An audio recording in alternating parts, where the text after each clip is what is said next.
रोहित को इतनी जोर से चिल्लाते सुन सनी दौड़कर बेडरूम में आया। वो घबराकर रोहित से पूछने लगा, क्या हुआ भैया? क्या आर्यन से कोई गलती हुई? सनी रिया की ओर देखने लगा।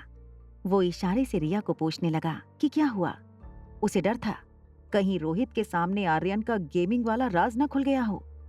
तभी रोहित ने सनी से कहा, सनी एक काम करो, मिस मैरी को पूरे साल की फीस दे दो और उनसे कह देना कि अगर वो आर्यन को नहीं पढ़ा सकती तो हम किसी और को ढूंढ लेंगे। कल से यहाँ आने की कोई जरूरत नहीं। रोहित की ये बात सुनकर मिस मैरी शॉक हो गईं। उसने सोचा नहीं था कि रोहित उससे इस तरह बात करेगा। बात को बिगड़ते देख मैरी ने सिचुएशन संभालने की कोशिश की और कहने लगी, अब मैं मनाली की बेस्ट टीचर हूँ। जो मैं नहीं कर सकती वो मनाली की कोई टीचर नहीं कर सकती। बाकी आपको जो ठीक लगता है वो कीजिए। आर्यन आपका बेटा है, लेकिन एज अ टीचर मेरा फर्ज बनता है कि मैं अपने स्टूडेंट के भविष्य के लिए आपको सही सजेशन दूं। मेरे सजेशन को मानना या ना मानना आपके हाथ में है। ये कहकर मिस मैरी कमरे से बाहर जाने लगी। तभी रिया को लगा कि मिस मैरी को इस तरह बिना किसी सजा के जाने दिया तो वो आर्यन जैसा बर्ताव किसी और बच्चे के साथ भी कर सकती है। तो अब एक ड्रामा रिया ने शुरू किया। वो रोहित के पैरों से लिपट कर बोली, आई एम सॉरी डैड, मेरी वजह से आपकी बहुत बदनामी हुई है। I am really sorry dad. मैं आप जितना स्मार्ट और इंटेलिजेंट नहीं हूँ और मेरी माँ की तरह बेवकूफ और बदतमीज हूँ। तभी तो आपको दादा दादी ने घर से निकाल दिया। आर्यन की ये बात सुनकर रोहित को बहुत बड़ा शॉक लगा। उसने आर्यन को इस तरह बिहेव करते कभी नहीं देखा था और आर्यन के मुंह से ये सारी बात सुनकर रोहित रिया के बिल्कुल सामने जमीन पर बैठ गया। उसे दोनों हाथों से पकड़कर पूछा, नो आर्यन, ऐसी कोई बात नहीं, लेकिन तुम्हें ये सब किसने कहा? रिया ने अपना हाथ ऊपर करके दरवाजे पर खड़ी मिस मैरी की ओर इशारा कर दिया। रिया रोहित के पीठ के पीछे उसे कंधे से पकड़कर छुप गई। मिस मैरी को समझ नहीं आ रहा था कि वो क्या करें। उसे अंदर ही अंदर डर लग रहा था कि ये बात सुनकर रोहित उसके साथ क्या करेगा। वो अटक अटक कर अपने डिफेंस में बोलने लगी, मिस्टर मारवा, आर्यन झूठ बोल रहा है। एक्चुअली ये ऐसे लड़के अक्सर झूठ बोला करते हैं। मैंने आपसे कहा था ना, it is dangerous to keep him here. तभी रोहित के पीछे छुपी रिया ने अपना मुंह बाहर निकाला। फिर मिस मैरी को देखकर अपनी जीभ बाहर निकाली और कहा, sorry teacher, please don't start hitting me again. ये सुनकर रोहित और सनी दोनों को लगा कि अगर मिस मैरी लड़का होती तो उसके किए की सजा उसे यहीं दे देते। रोहित की आंखों में गुस्सा देखकर मिस मैरी घबराकर मेन डोर की ओर भागने लगी। मेन डोर के बाहर रोहित के गार्ड्स ने मिस मैरी को रोक लिया। रोहित ने रिया के माथे पर हाथ घुमाते हुए कहा, आर्यन बेटा, तुम थोड़ी देर खेलो, डैड अभी आते हैं। इतना कहकर रोहित खड़ा हुआ और सनी के साथ बेडरूम का दरवाजा बंद करते हुए बाहर चला गया। मिस मैरी को पता चल गया था कि अब बचने का कोई रास्ता नहीं था। गार्ड्स ने उसका रास्ता रोक कर रखा था। पीछे रोहित बेहद गुस्से में उसकी ओर बढ़ रहा था। रोहित मिस मैरी के पास आकर रुक गया और अपनी जेब से फोन निकालकर डायल करते हुए बोला, अभी आगे की पूछताछ आपसे पुलिस ही करेगी।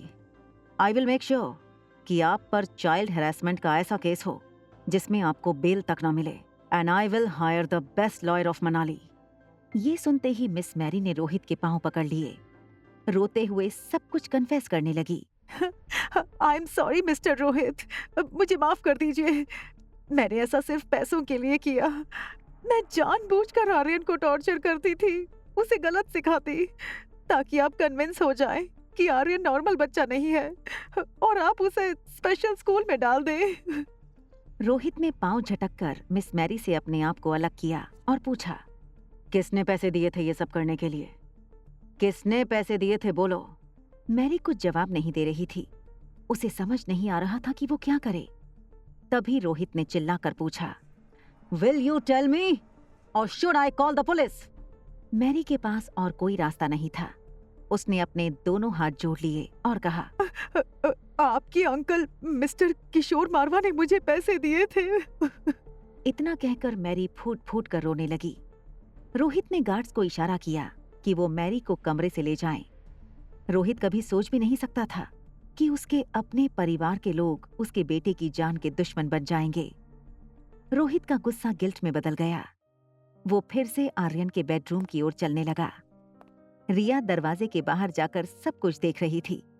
रोहित को वापस आता देख रिया दौड़कर रोहित के पास गई और रोहित के पांव से लिपट गई। रिया को इस बात की खुशी थी कि रोहित ने आर्यन को अपने हाल पर छोड़ा नहीं था। इनफैक्ट वो तो आर्यन से बहुत प्यार करता था। रिया के सपनों के डैड की कल्पना में रोहित अब और भी ज्यादा फिट हो गया था। रोहित ने रिया को उठा लिया और बड़े प्यार से उसकी पीठ थपथपा कर कहने लगा, आई एम सॉरी बेटा, आज के बाद no more tuition and no more tuition teachers. आज के बाद तुम्हें मैं खुद पढ़ाऊंगा। ये सुनकर रिया की आंखें चौड़ी हो गईं। उसे लगा कि उसका सारा खेल उल्टा हो गया। रोहित के पढ़ाने से कहीं आर्यन और बड़ी मुसीबत में ना फंस जाए। Presidential suite 2402। वहां अनिका जब स्वीट में आई, उसने देखा कि उसकी बेटी आज बिल्कुल शांत और समझदार बिहेव कर रही थी। ना गेम खेल रही थी, ना जोर जोर से टीवी देख रही थी। वो नहीं जानती थी कि वो जिसे रिया समझ रही है वो दरअसल आर्यन है। आर्यन अनिका को देखकर इतना खुश हो गया था, उसकी नजरें अनिका से हटी नहीं रही थी। अनिका बालकनी में जाती तो आर्यन उसके पीछे पीछे बालकनी में चला जाता। अनिका बेडरूम में जाती तो चुपचाप आर्यन भी उसके पीछे पीछे बेडरूम चला जाता। अनिका सोफे पर बैठकर ज्योति बुआ के ऑपरेशन के बारे में कुछ सोच रही थी। उसकी नजर सामने बैठे आर्यन पर पड़ी। अनिका ने नोटिस किया कि आज फिर से रिया की आंखें सुस्त लग रही थीं। उसने आर्यन को दोनों हाथों से पकड़ा और अपने नजदीक खींचा और उसे गले लगा लिया। फिर उसकी पीठ पर थपथपाने लगी। आर्यन के लिए ये सब किसी सपने से कम नहीं था। अनिका के हक करते ही आर्यन को कब नींद आ गई उसे पता नहीं चला। अनिका ने नोटिस किया कि रिया नींद में है। उसने हल्की सुरीली आवाज में कहा, चलो मम्मा को भी नींद आ रही है, let's have a bath and sleep. Anika Aryan को उठाकर बाथरूम में ले गई। अनिका ने बाथटब में पानी भरना शुरू किया। तभी आर्यन की नींद खुली और उसे इस बात का एहसास हुआ कि अगर अनिका ने उसे नहलाया तो अनिका को पता चल जाएगा कि वो रिया नहीं है और फिर उसके और रिया के सुपर पावर्स चले जाएंगे। जैसे ही अनिका आर्यन की टी शर्ट निकालने लगी, आर्यन ने उसे रोक लिया और बिना कुछ कहे बाथरूम से भाग गया। हंसते हुए अनिका ने कहा, तो अब नन्ही गुड़िया बड़ी हो गई है, मम्मा के पास नहाने में शर्म आती है। इतना कहकर अनिका ने बाथरूम का दरवाजा अंदर से बंद कर लिया। बाहर खड़े आर्यन ने चैन की सांस ली। आर्यन ने अलमारी से रिया के कपड़े लिए और अनिका के आने से पहले कपड़े बदल लिए। जैसे ही बाथरूम में से पानी की आवाज बंद हुई, आर्यन बेड पर जाकर लेट गया। उसने अपनी आंखें बंद कर लीं। अनिका जैसे ही बाहर आई, उसने देखा कि रिया ऑलरेडी सो चुकी थी। उसने रिमोट से एसी का टेम्परेचर कम किया, रिया को चद्दर उड़ाई, प्यार से उसके माथे पर हाथ फेरते हुए उसे किस किया। आर्यन की आंखें तो बंद थीं, मगर वो पूरी तरह जाग रहा था। माँ के इस प्यार को आर्यन बचपन से मिस कर रहा था। आज जैसे उसका सपना पूरा हो रहा था। उसे इस बात का डर था, कहीं उसकी आंखें खुलते ही ये सपना टूट ना जाए। रिया का फोन जो आर्यन ने अपने पिलो के नीचे रखा था, वो वाइब्रेट होने लगा। आर्यन ने एक आंख खोलकर देखा। मोबाइल स्क्रीन पर आर्यन के रूम का लैंडलाइन नंबर फ्लैश हो रहा था। आर्यन बहुत डर गया, कहीं अनिका ने फोन उठा लिया और अनिका ने रिया की आवाज सुन ली तो आर्यन और रिया की पोल खुल जाएगी। जैसे ही अनिका ने फोन लेने की कोशिश की, आर्यन करवट बदलते हुए फोन के बिल्कुल ऊपर सो गया। तभी फोन का वाइब्रेट होना भी बंद हो गया। अनिका रिया की नींद तोड़ना नहीं चाहती थी, इसीलिए उसने भी सोचा कि जो कोई भी होगा वो सुबह दोबारा फोन कर लेगा। अनिका को ज्योति बुआ का ऑपरेशन करना था। वो जानती थी इतने मुश्किल ऑपरेशन के लिए उसकी नींद का पूरा होना बहुत जरूरी था। अनिका रिया की छाती पर हाथ फेरते हुए ठीक उसके बगल में सो गई। थोड़ी देर बाद आर्यन को महसूस हुआ कि अनिका सो चुकी थी। आर्यन ने धीरे से अनिका को हक कर लिया। आर्यन को पता भी नहीं चला कि कब वो खुद गहरी नींद में सो गया। Presidential suite 2401। रिया आर्यन को फोन लगाने की कोशिश कर रही थी, मगर आर्यन जवाब नहीं दे रहा था। रिया इस बात से घबराई थी कि रोहित ने कहा था कि अब रोहित उसे पढ़ाएगा।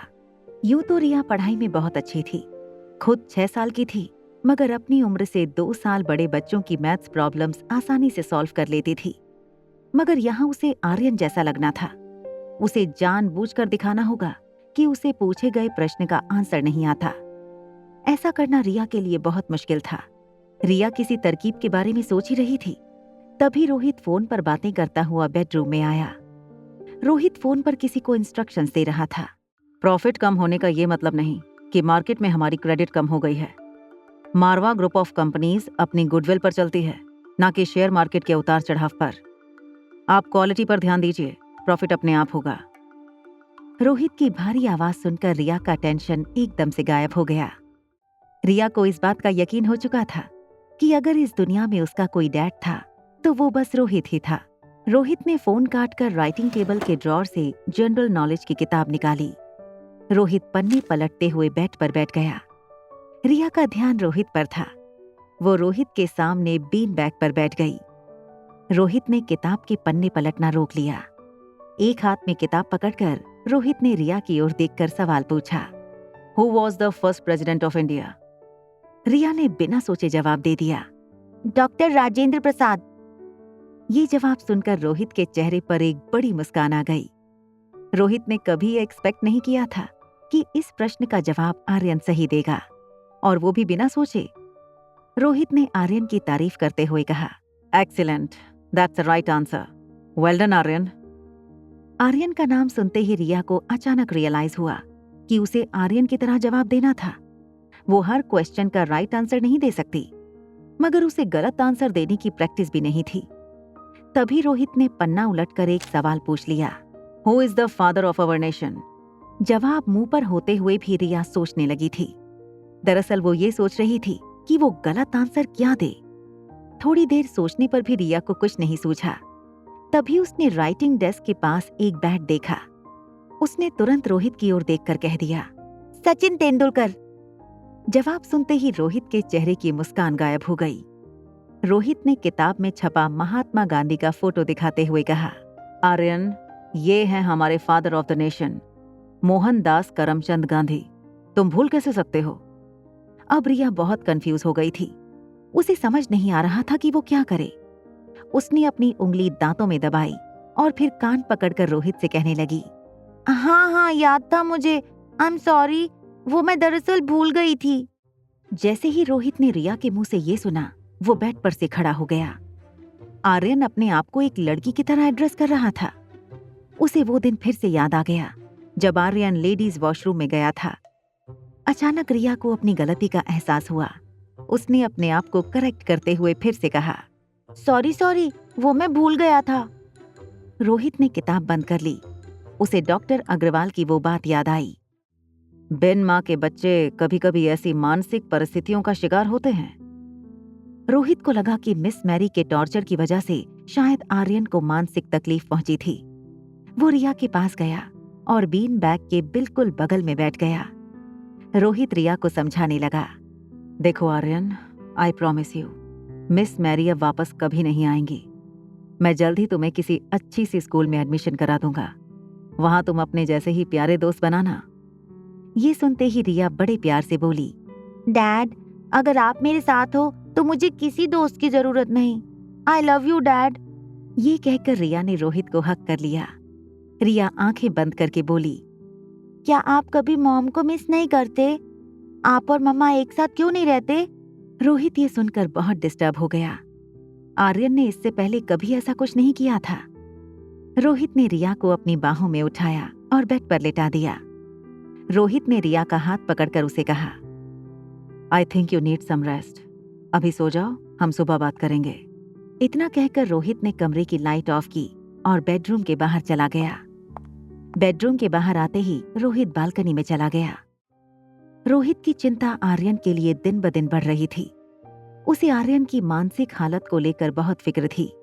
तभी अचानक रोहित को एक बात याद आई।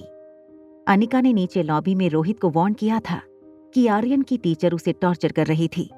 रोहित शॉक हो गया। वो सोचने लगा, आखिर ये सारी बातें अनिका को कैसे पता चलीं? क्या आर्यन किसी तरह अनिका के कांटेक्ट में था? और अगर था तो कैसे? रोहित लिविंग रूम में आया और सनी को आवाज लगाई, सनी, यहाँ इसी वक्त आओ। सनी अपने बेडरूम से दौड़ता हुआ बाहर आया। एक लड़की को देखा तो के सारे एपिसोड्स को सुनने के लिए डिस्क्रिप्शन में दी हुई लिंक से डाउनलोड कीजिए पॉकेट FM ऐप।